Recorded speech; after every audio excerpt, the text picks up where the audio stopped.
We come up against all sorts of situations in our life. Some problems are quite easily solved. We can just do what we've always done. We can use a preformed habit pattern that just follows a set sequence, such as when we put on our clothes in the morning.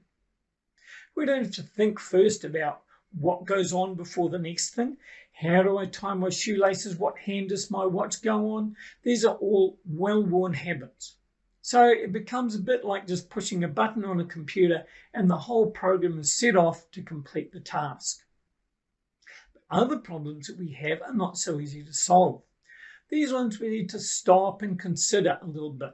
I wonder what might happen. Who do we need to involve?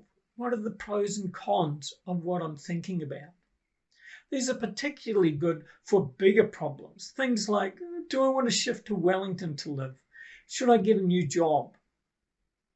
Now, in order to be able to cope with such a wide range of situations, the brain runs two systems side by side that Daniel Kahneman simply calls System 1 and System 2. System 1 triggers a habit pattern. Now, the advantage of a habit pattern is that it's easy for the brain. So if a problem is simple, predictable, and if I get it wrong, it doesn't really matter, then System 1 is perfect. Using System 1 tends to be unconscious. We just do what we do without thinking. We're operating on autopilot. Now, because System 1 is easier for the brain, it's the preferred default system.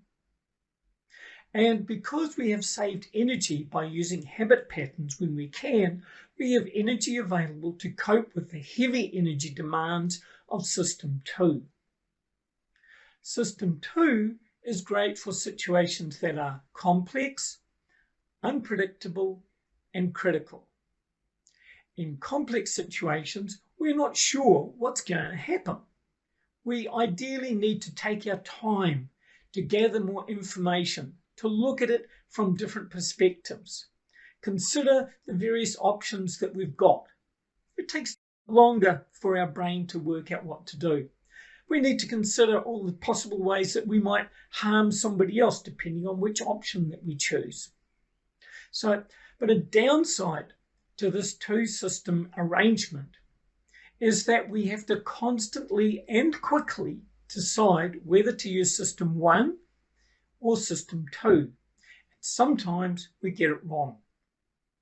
Now, if we choose System 2 when we should have chosen System 1, so that we stop and carefully think about what we're doing, we will probably end up making a pretty good decision, but we will have wasted a bit of brain energy and probably some time. The more troublesome error is when we should be using System 2, but we use System 1. When we should have stopped and thought more carefully about what we should be doing, we've just gone back to an old habit pattern from the past. Now, we form habit patterns from our past experience. We repeat what seems to work.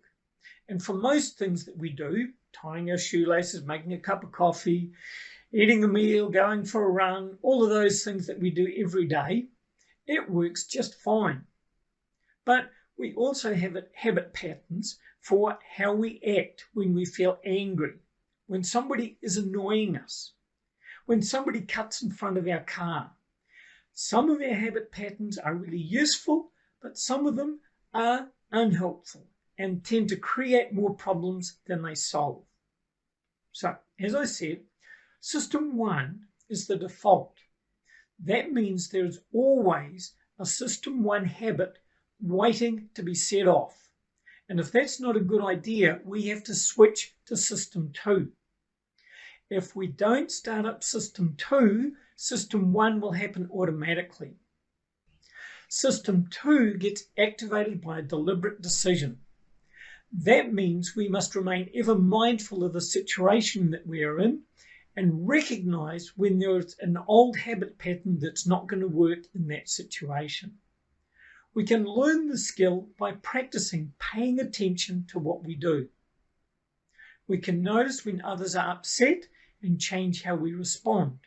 But we can also learn to notice the changes in our body more accurately so that we can notice when we're getting angry and we can choose to calm down, to go for a walk, to listen to calming music or whatever. But the key is noticing what is happening and making a deliberate decision to make a different decision.